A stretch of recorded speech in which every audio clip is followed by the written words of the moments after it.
Welcome to Relationships and Astrology. I'm Margaret Gray in Dublin. And I'm Armand Diaz in New York. And today we're talking about Mercury as part of our series on compatibility. And Margaret, people don't seem to think that much about Mercury in relationships. It's Venus, maybe Mars, probably the sun, but Mercury? It's true. And yet Mercury is something that we use every day in our daily lives. And we couldn't relate really without Mercury because Mercury is all about how we communicate. And we communicate on a variety of levels, of course. We don't just communicate through speech. We communicate with our eyes. We communicate with our hands. We communicate with our whole body, with our expression. So it's extremely important with relationships. And I don't know if you find this, Armand, but I find that it's really one of the biggest issues that couples do bring to astrology readings. Misunderstandings, miscommunication. Sure, everybody sees things from their own perspective, but everybody tries to explain things from their own perspective and in their own way. And if you have Mercuries that are not that compatible or Mercuries that are off on different tracks, it can definitely be a challenge for any relationship. Yes, and I think an understanding of each other's Mercuries is very crucial because then couples, individuals in couples don't take it so personally. Because often people will say, I don't think my partner is hearing me or they're not listening to me. And actually, it's just that the Mercuries are very different. And that's really what the issue is about. So I think an understanding of each other's Mercury makes a huge, huge difference. And yes, I do love this quote that marriage, and by marriage we mean any kind of deep committed relationship, is a conversation. It's a dialogue. So very, very crucial. It is a conversation. It is a dialogue. It is something that we have to look at, I think, on the basis of an ongoing dialogue, something that is always changing.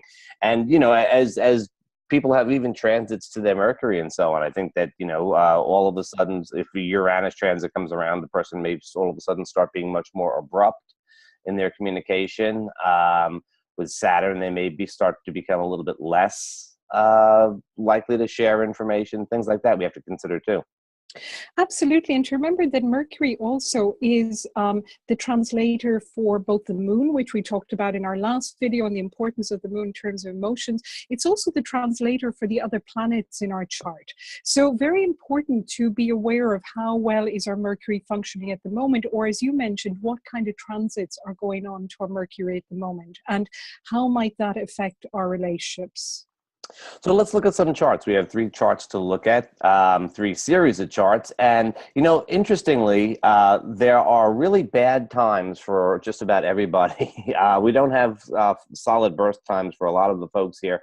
And I have put on the inner wheel the person who has the better Rodin rating on the chart. So we're a little bit more sure of Nancy Reagan's time than Ronald Reagan's time. So I put her chart on the inside, and that's the formula for today with the charts.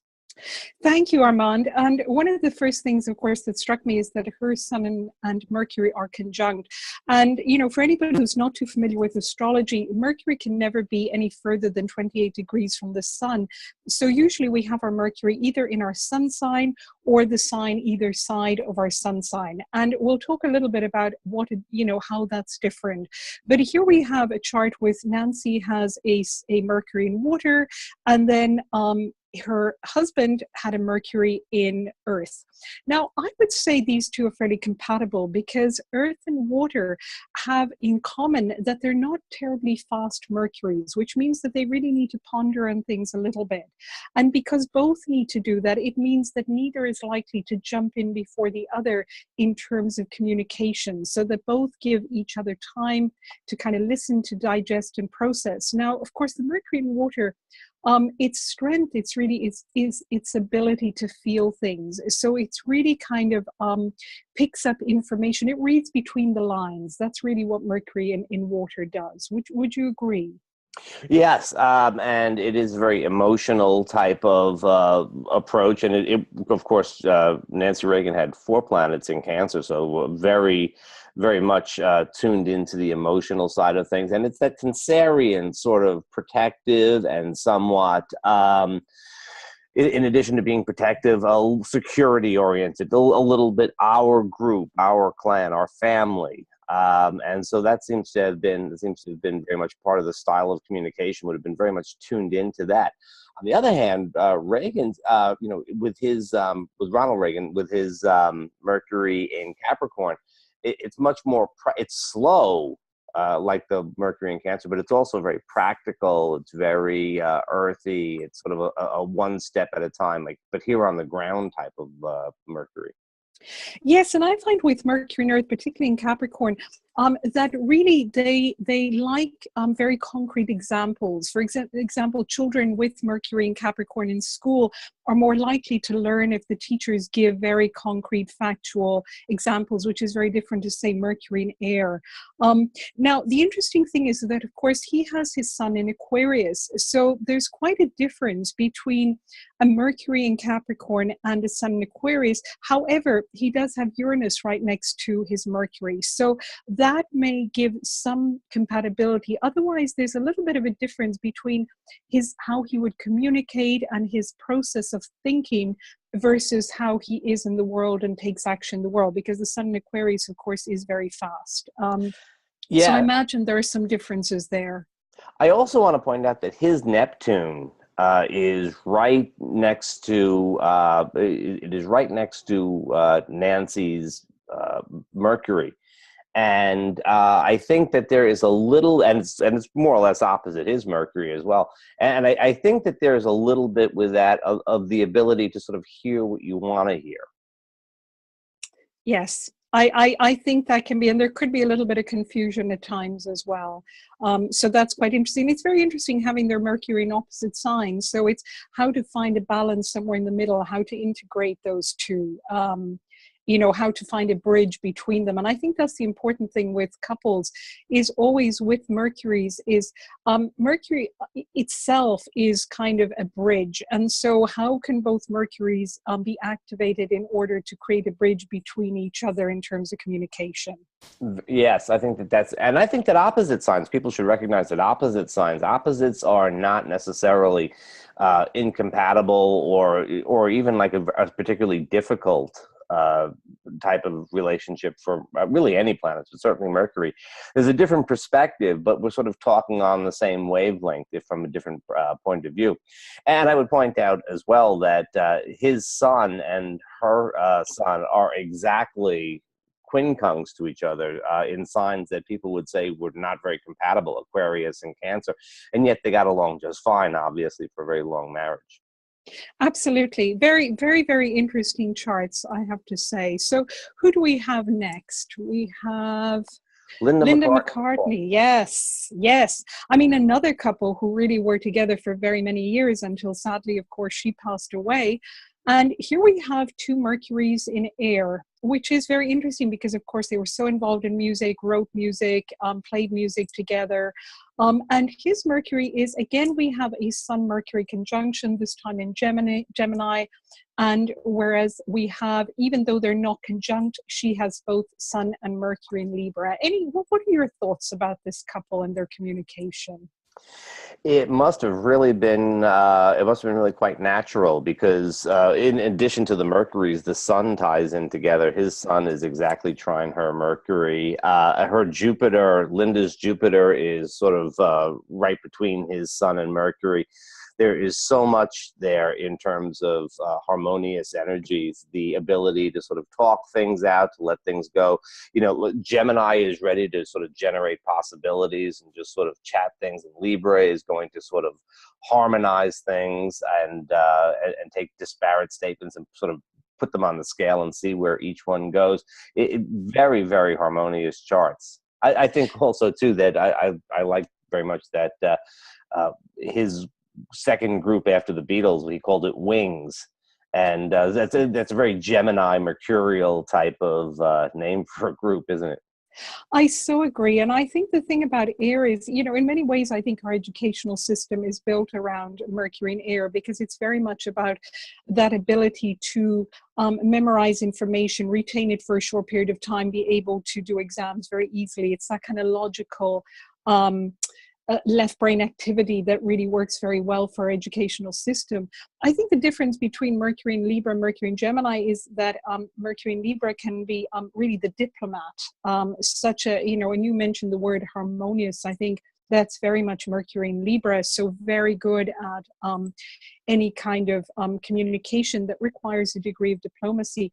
And Mercury in Gemini is very gifted at really being able to make sense out of a lot of ideas that are floating around. And I would say both these Mercuries need a lot of stimulation around them in terms of a wide variety of people that they can, borrow and get ideas from. So I think that that would be part of what's very valuable for them. And of course they were in the world they inhabited, they certainly were, and they were amazingly creative with it. Interesting also that her Jupiter is on his Mercury. It's a few degrees away, but on his Sun Mercury, in fact. So it would have expanded his ability. And I think they certainly did seem to expand each other in a very growthful manner in terms of their creativity. Yes, I think that that's a big part of what they were doing together. They were able to work together. I think that their relationship itself seems to have been sort of a primary type of thing, and then they were able to take it in any direction. There's also a lot of fire in the chart too. There's an awful lot of that Leo and Aries in there as well. So there's a lot of fire, which is fed by the air. So sort of the inspiration is fed by the air. But the Mercuries themselves are really indicating, as you said, Libra is able to sort of harmonize and balance things, and Gemini will certainly come up with a lot of ideas. Will be ready to sort of see things from a different perspective at all times. And I think that's one of the things also to remember about Mercury. One of its functions is a separative function in the sense of giving people space, because when we verbalize something, we put it out there, we make it concrete. And so, and particularly with the Mercury in air, it's very good at giving each other space and hearing what's being said. Indeed. So here we have our third couple. Any thoughts about them? Well, here Mercury is in a relationship. The two Mercuries are in a relationship that are rather challenging. Ellen DeGeneres has her Mercury in Capricorn, very earthy, as we said, and Portia de Rossi has hers in Aquarius. And I think the sort of slow practicality of Capricorn is challenged by the very principled and already came to the conclusion sometimes of Mercury in Aquarius.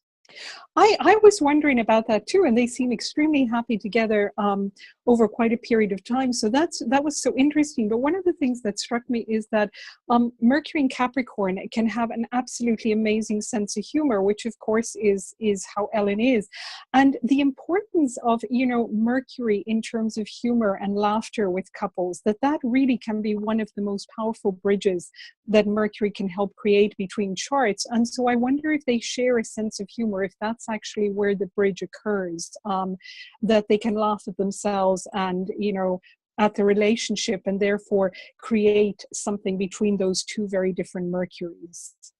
Yeah, that's a real possibility. I also think that the North Node of Portia's, her North Node lands on Ellen's Mercury, and that is a very close relationship as well. Sort of pulls out some of the best of that Mercury. That's so true. And it really pulls Portia into that North Node in Capricorn, and maybe gives it an avenue of expression and helps her connect with it, which if couples can go with those, really can go along with those North Node connections, because sometimes couples can run away from it because it's so powerful and it's where we need to go, but clearly they're going with it, then it can be a very, very powerful and very growthful connection.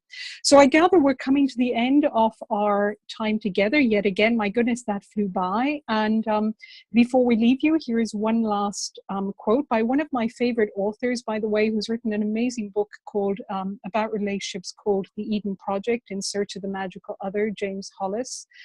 And I hope that you will join us next time. We're going to be looking at Venus. And I'm looking forward to that. See you soon, Armand. Bye-bye. Bye-bye, Margaret.